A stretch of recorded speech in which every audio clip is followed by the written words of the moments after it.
it won't open. I just need it to open and everything will go back to normal. Hundreds of thousands of people's lives just totally upended. And all it took was one phone app ceasing to function. One stupid app. One that I will admit I loved. See, I'm a chronic insomniac. Most days I would be getting around 4 hours of sleep at most. I tried all the fixes, cutting out caffeine, meditating, etc., etc. Nothing worked for me. That is, until I came across the widely popular app called Napnook. The app had one simple function: emitting a noise that calms the user's brainwaves, which puts them to sleep very quickly. It truly was groundbreaking. I started getting the best sleep I've ever had. I started looking and feeling years younger. After using it for only 3 nights, my coworker of many years, Tom, notices the night and day difference in my appearance and attitude at work. He points it out, and I tell him all about Napnook. He's amazed by the concept and says he'll try it out that night. Suddenly, both he and I are massive fans of the app. Over the course of the next month, I'm absolutely glowing, just radiant because of the sleep I've been getting. It's gotten to the point where even Tom says he's using it every night. And then, one evening, I lie down for bed and, as usual, I open the app. This time, I am met with something different. A bright white screen with small black text that reads, 404, not found. Confused, I close the app and reopen it. Again, that very same screen glows brightly on my phone.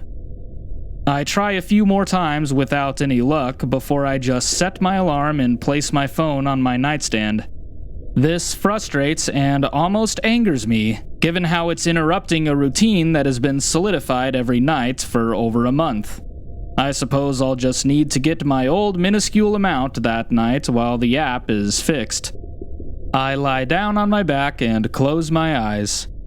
I don't move. Hours pass. I continue to lie awake.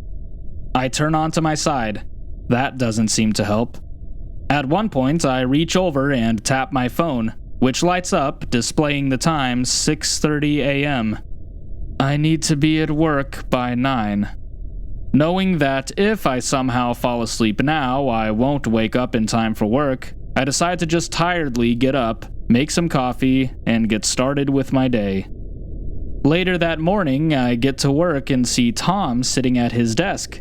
He looks ghostly white, sort of dull, and his eyes are slightly red. "Hey, Tom, you okay?" I ask him. "You seem a little off." "Yeah, I'm alright. Just tired," he replies. "Dude, you're telling me," I begin. "I couldn't sleep at all last night because Napnook was down for some reason." "Same here," Tom says. "I got this 404 not found error message." "Yep, that's also what I got. Hopefully they get it fixed by tonight," I respond. That's when I come upon a realization. I don't think I've ever seen Tom sleep deprived like this. I've always had issues with sleep, but Tom? He's always pretty cheery and upbeat when I see him at work. "Do you normally have issues with sleep at all?" I ask him. "No, not normally," he says. Huh. That's interesting, I think to myself. At around lunchtime, using my office computer, I Google Napnook. I find one of those app issue tracking websites. I click on it to see that a few thousand users have reported that the app was down, the reports beginning to come in at around 4 p.m. yesterday. I do my part and report it as well. Once work concludes for the day, I'm so tired that I don't even heat up the leftovers in my fridge that I was planning on eating. I just go straight to my bed. I check the app to see if it's back up yet, and still I get the goddamned white screen. Once again, I go to that issue tracking website from before. This time, I see that tens of thousands of users are reporting the problem. It's even trending on Google searches. I start to worry a little bit before taking a deep breath. I'm not thinking straight. Of course I'll be able to sleep tonight without the app. I've been up for almost 40 hours now. I tweak my alarm time and place my phone on the nightstand before burrowing myself into my covers and closing my eyes. The heaviness of my closed eyelids feel like they're caving backwards into my brain, and still, for whatever reason, I can't seem to slip into unconsciousness. I sit up and punch my pillows in rage. I go over to my laptop and Google Napnook's customer service number. I find it and dial. It doesn't even ring once before... We're sorry, you have reached a number that has been disconnected or is no longer in service. I forcefully chuck my phone straight at the wall. My head is aching so badly. I go back online and begin searching frantically for that noise. The same one that my brain allows me to sleep to no avail. I find some sounding somewhat similar, but I just can't find the one from the app. Oddly enough, the only one that seems to work. As I'm rummaging through the depths of the web, zeroed in on trying to find the noise, I don't pay attention to the time. At one point, I glance up at the corner of my screen, which reads 5:00 a.m. Shit, I say out loud. Another fucking day with no sleep. Once again, I begin brewing the coffee. I arrive at work that morning and drop into my seat, my head in my hands, defeated. Still didn't sleep? Tom's voice carries over from the room's entrance as he walks over to his desk. I look up at him. His eyelids are dark red, and his eyes are pretty bloodshot. I shake my head. Nope. You? I ask. He also shakes his head. I did see this, though, he says before waving me over to his desk. He starts clicking around his computer screen until it displays a news headline that reads, Report. Massively popular sleep aid app outage brings distress to users. I scroll through the article, which details how people are reporting that they simply can't get to sleep without it. I've been using the app for 3 weeks and I just can't seem to shut my mind off before bed now, one user says in an interview. At the bottom of the article, it reads that the Capital Journal reached out to the app's developer, Lullaby Labs LLC, for comment, and that they weren't able to reach them.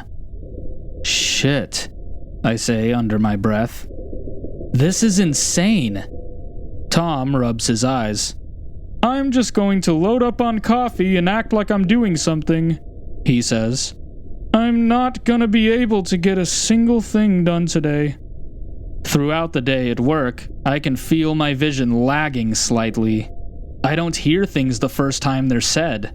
My mind is decaying while my body is working in overdrive. I desperately need sleep. I decide that after work, I'm going to go to the emergency room. They'll hear my situation and they can sedate me. Once work ends for the day, I drive down to the local hospital. I walk in through the ER's entrance and I am stunned by what I see.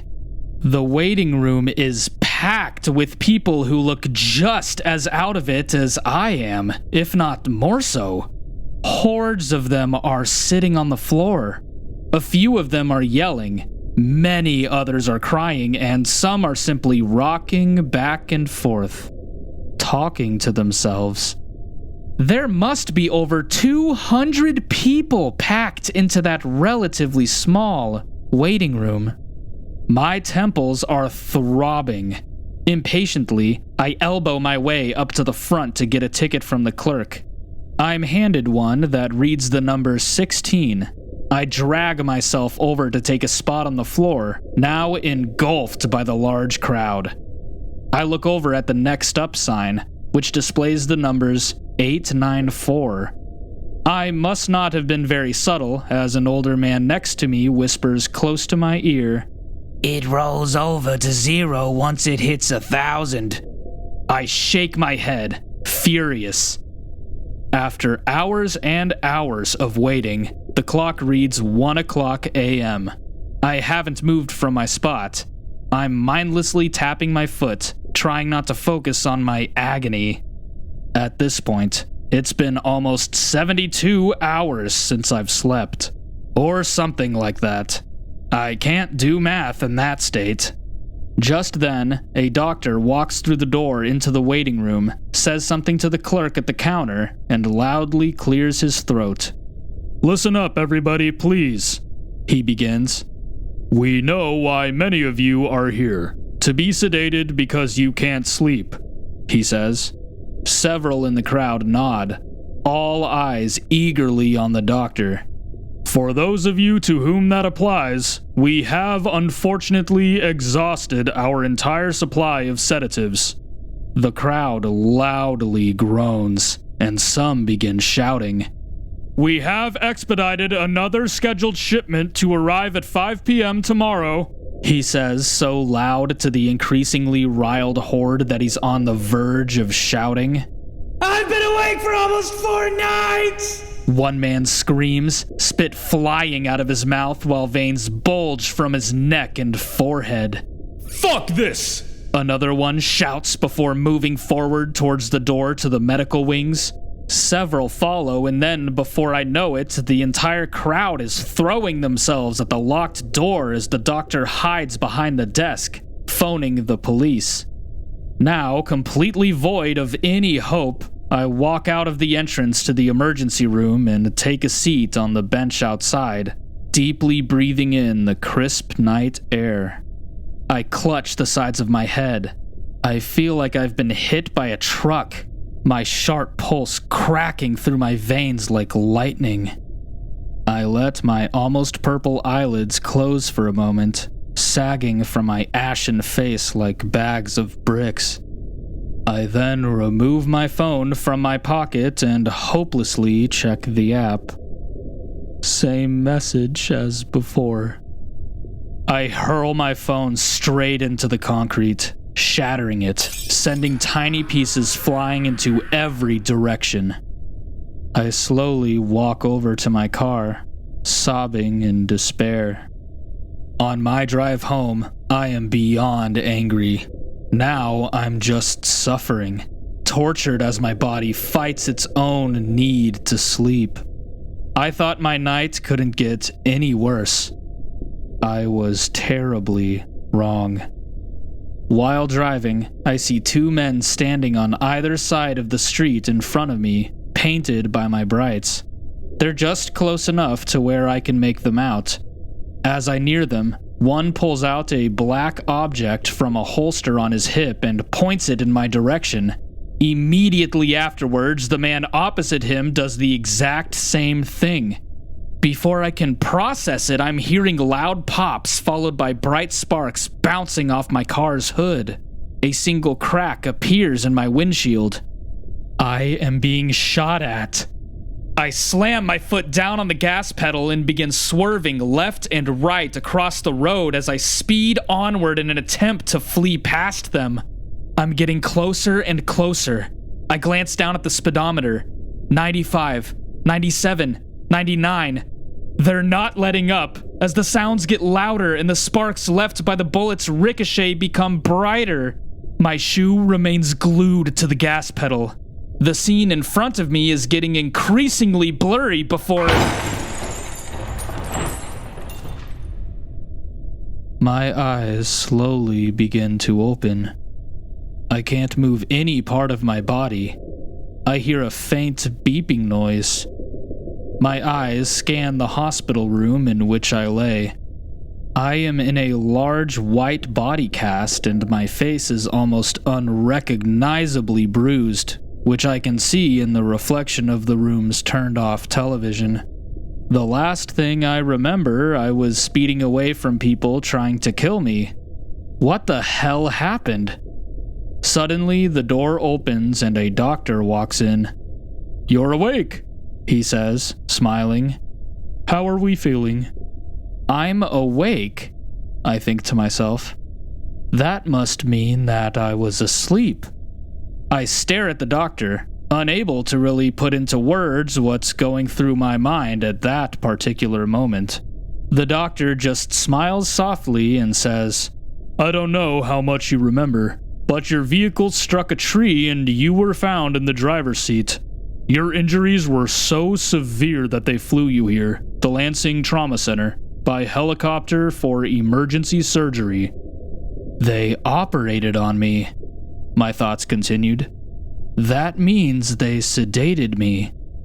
Now, we were able to determine that before your vehicle crashed, your body was operating at about 10% of its capacity.